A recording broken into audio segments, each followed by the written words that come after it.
Assalamualaikum warahmatullahi wabarakatuh. Yang saya hormati Bapak Kepala Sekolah, guru-guru dan staf SMA 8 Kota Cirebon. Yang saya hormati Ibu Pemateri Dr. Lucy. Yang saya hormati dan sangat banggakan calon siswa ya, kelas 10 peserta didik SMA 8 Kota Cirebon. Terima kasih sebelumnya kami ucapkan. Kami perkenalkan diri, kami dari Rumah Tahanan Negara kelas 1 Cirebon.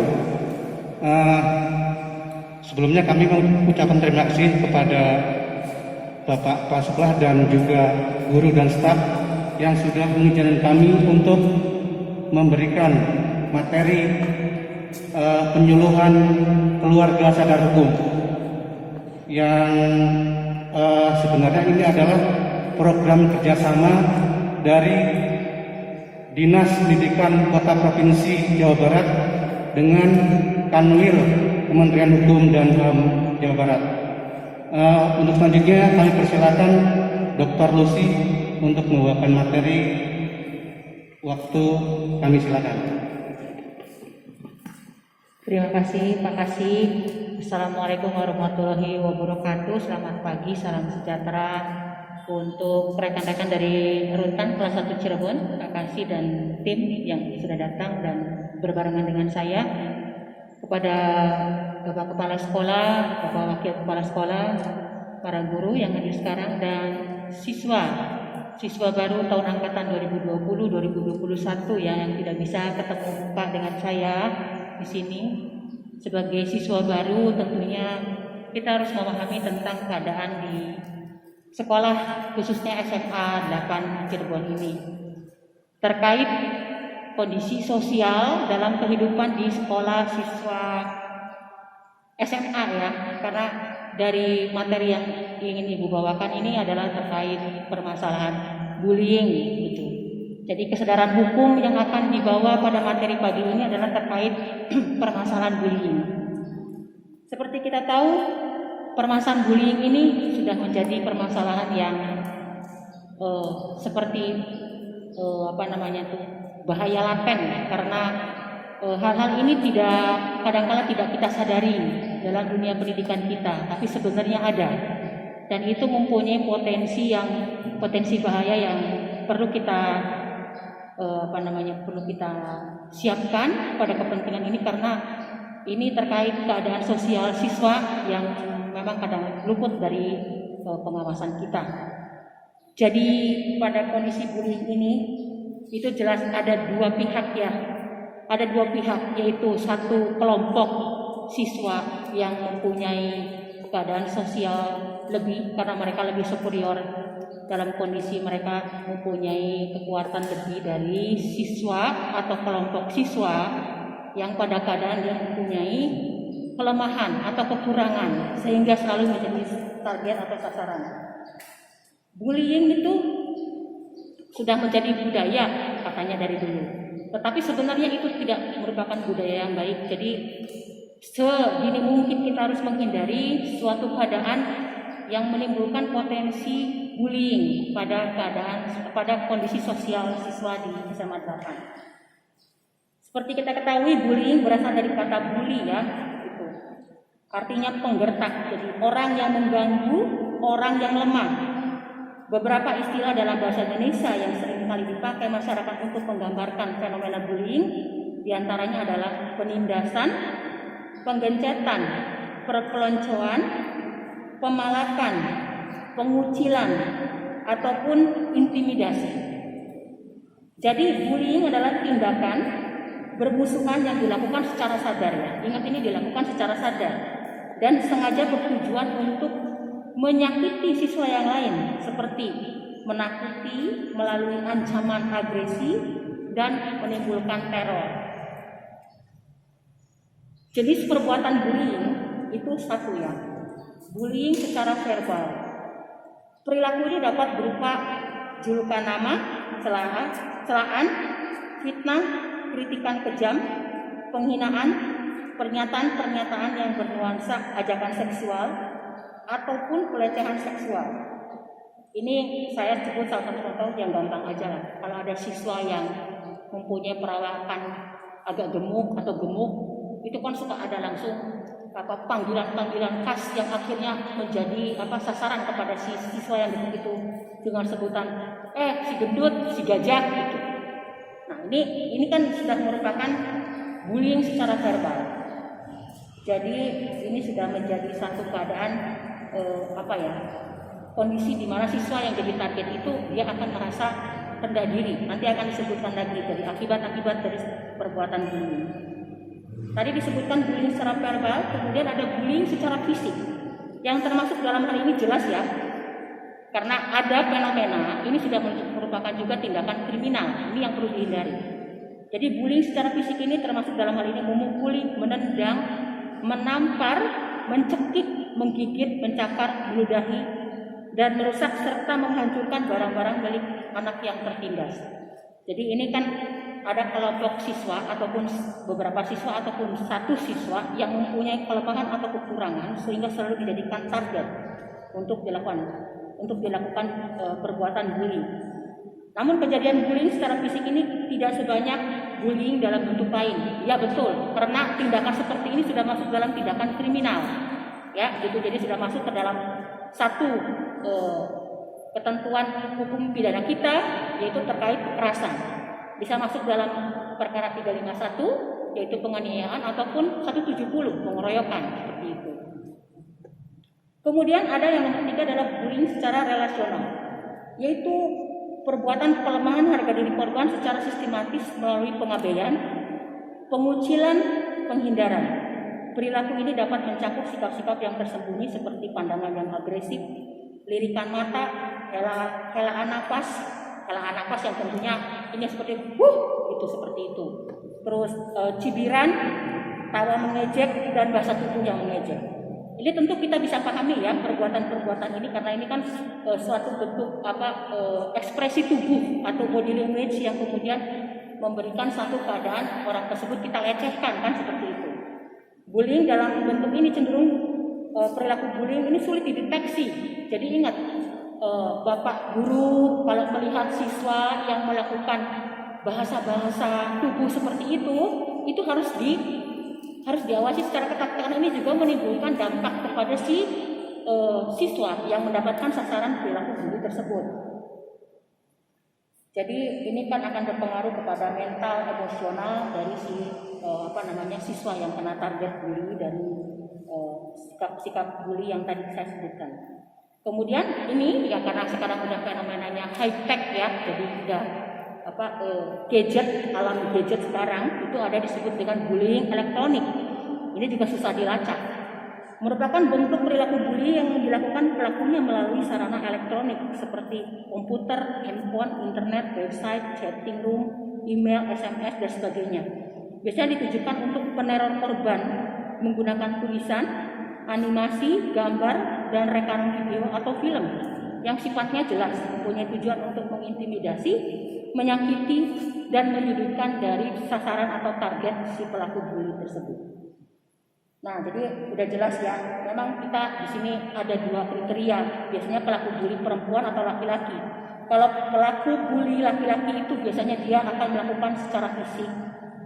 Kalau anak wanita, pelaku bullynya itu dia akan menggunakan bully secara relasional atau emosional, namun keduanya sama-sama menggunakan bullying verbal. Jadi kan tetap ada bahasa-bahasa yang tidak enak lah yang didengar dari pelaku bully kepada si sasaran target bully tersebut. Jadi jelas di sini bahwa bullying ini berpotensi terjadi juga di sekolah ya, khususnya di SMA. Karena ini terjadi pada proses siswa-siswa itu. Kalau kita di zaman SMA kan itu proses pencarian jati diri ya Pak ya. Jadi selalu ingin eksis. Nah disinilah proses eksis itu harus kita cermati apakah itu akan kemudian mengganggu pada kepentingan siswa lain atau tidak. Nah kemudian saya akan bahas tentang faktor yang menyebabkan perilaku bullying. Gitu. Pada umumnya anak-anak korban bullying memiliki salah satu atau beberapa faktor resiko.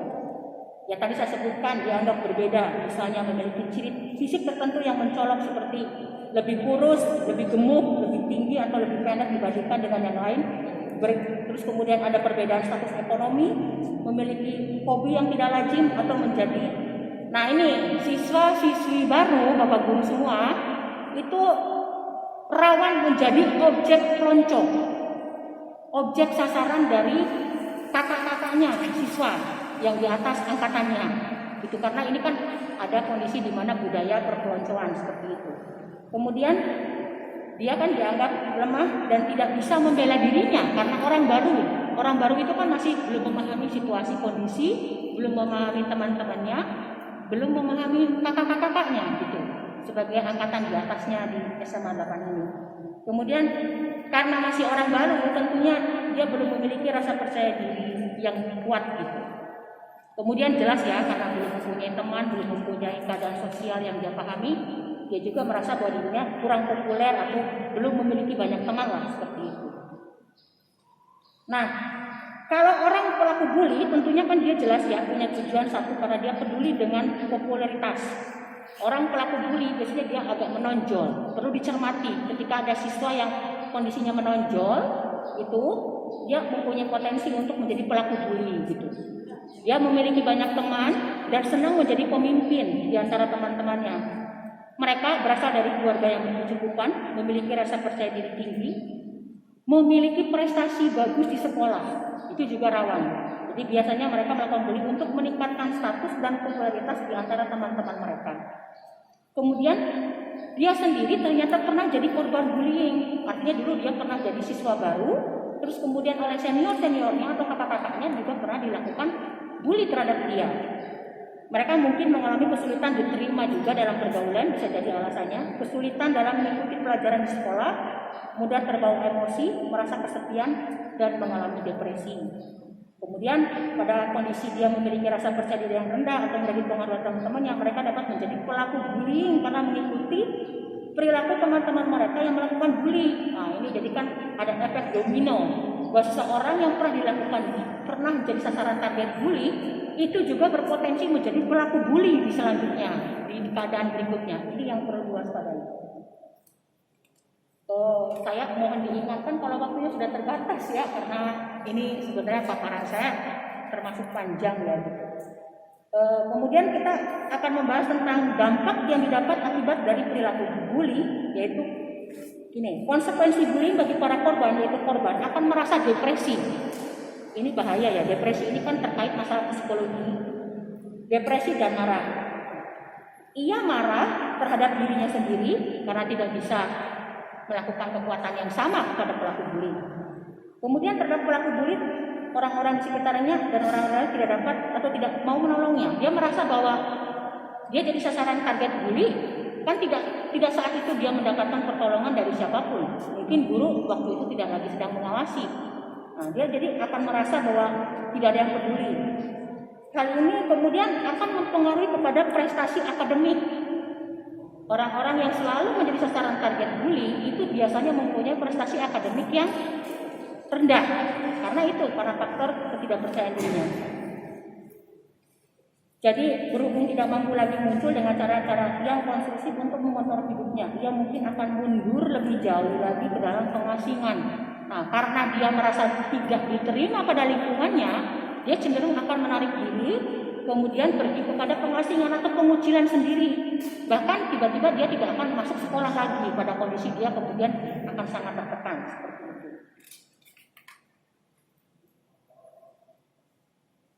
Korban bullying merasakan stres, depresi, benci terhadap pelaku, dendam, ingin keluar sekolah, merana, malu, tertekan, terancam, bahkan ada yang menyilet-nyilet tangannya sampai keinginan untuk bunuh diri. Ini sudah jadi fenomena ya, karena kalau di luar negeri ada beberapa kasus siswa atau mahasiswa yang terlalu sering dibully, itu dia merasa dirinya itu tidak berharga, sehingga dia untuk apalah hidup, nggak ada penghargaan apapun dari lingkungannya dia terhadap dirinya, sehingga dia sampai melakukan tindakan ekstrim, melakukan bunuh diri. Jadi jelas ya, membenci lingkungan sosialnya, mengganti sekolah. keinginan untuk bunuh diri itu akibatnya.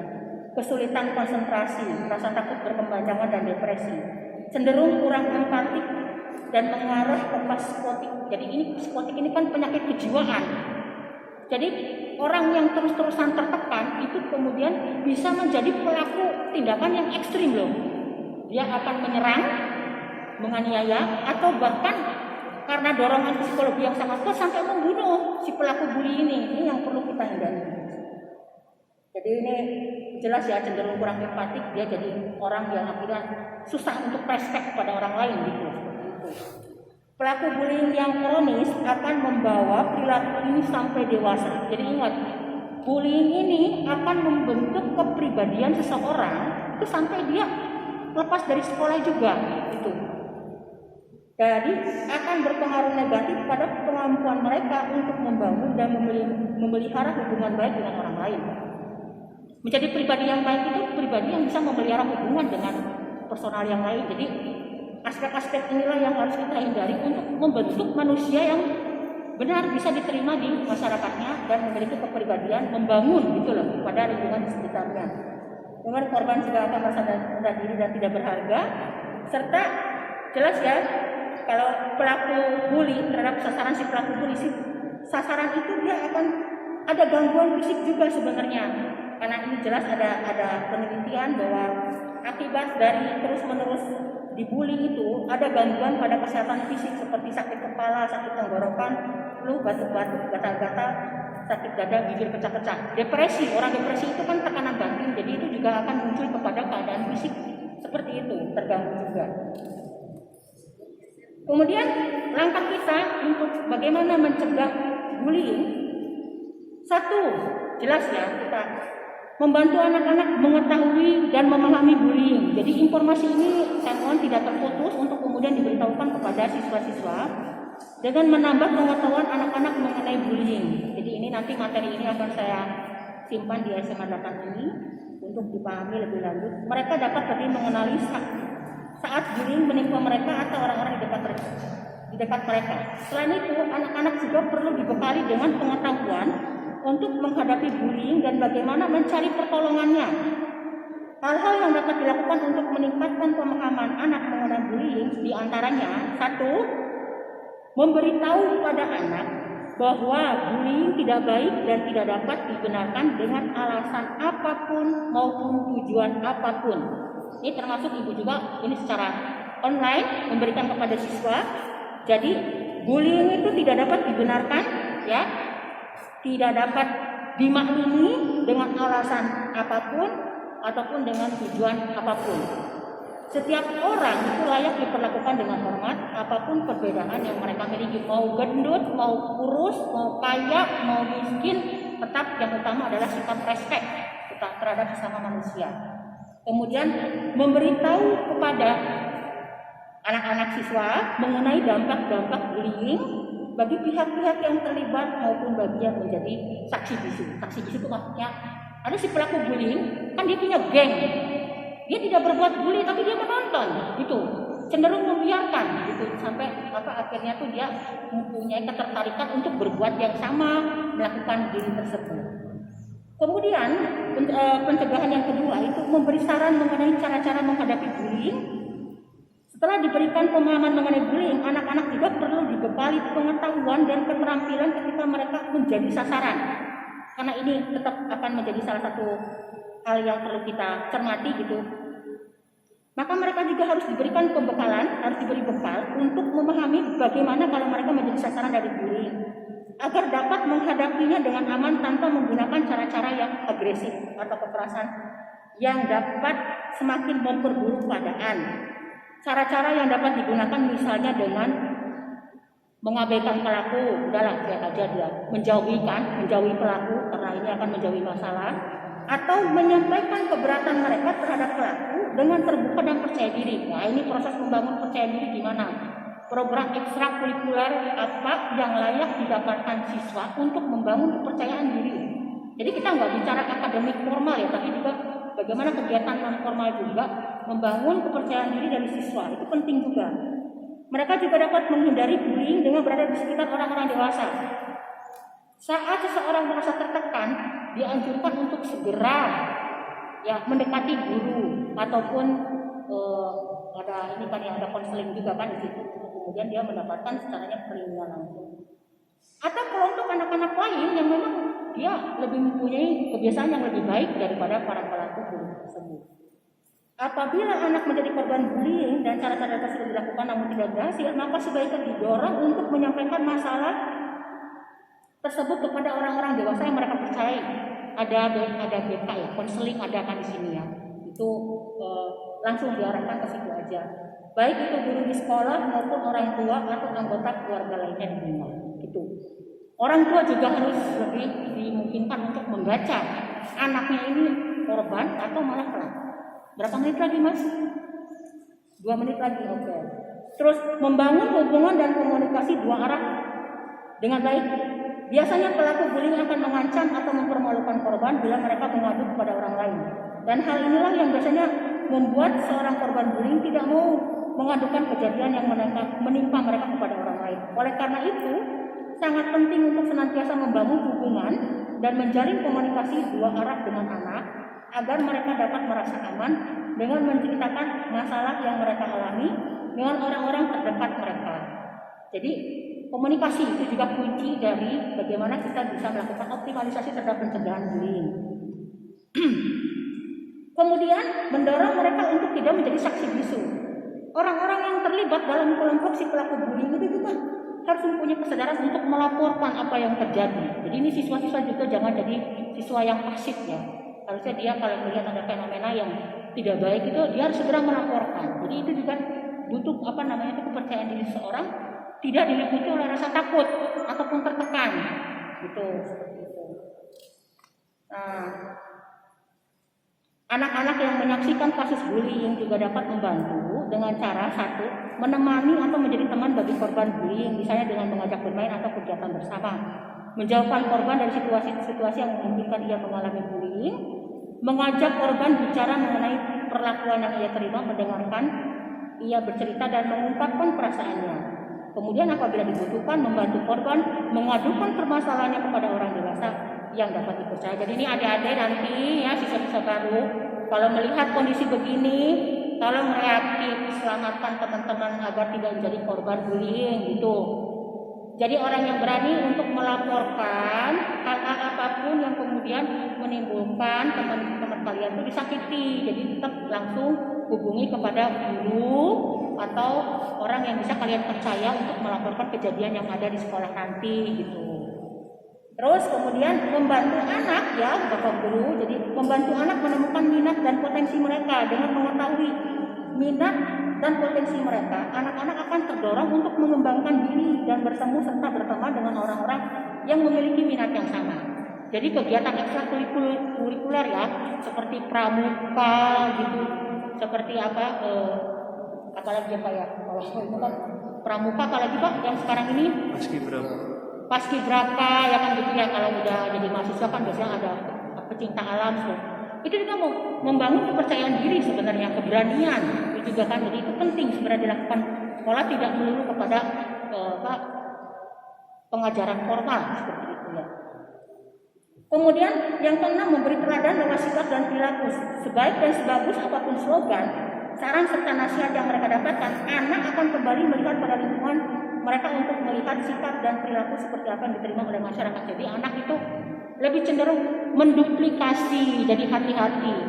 Hal apapun terkait lingkungannya lebih baik disodorkan oleh contoh yang baik, bukan dengan ucapan-ucapan yang baik, tapi memang jelas ya dalam kehidupan sekitarnya itu pihak-pihak terkait seperti guru, orang tua, senior-seniornya itu lebih memberikan contoh yang baik daripada nasihat-nasihat lisan saja. Udah habis belum? Untuk sementara itu ya, ini materi yang akan diberikan kepada sekolah untuk jadi pegangan. Terus kemudian nanti ke siswa-siswa baru ya, ada adik-adik yang baru nanti lebih memahami masalah bullying ya, agar kalian menjadi manusia yang baik ya untuk teman-teman kalian sendiri, agar tidak ada yang tersakiti. Demikian Bapak-bapak guru ya, kepada teman-teman dari Rutan, saya kembalikan lagi. Terima kasih atas waktunya. Baik, terima kasih Dr. Lucia yang telah memberikan materi. Demikian peserta didik khususnya SMA Negeri 8, semoga apa yang diberikan oleh pemateri tadi dapat diterima dan dapat diaplikasikan ke dalam hidupan sehari-hari. Kami akhiri, wabillahi taufiq wal hidayah. Wassalamualaikum warahmatullahi wabarakatuh.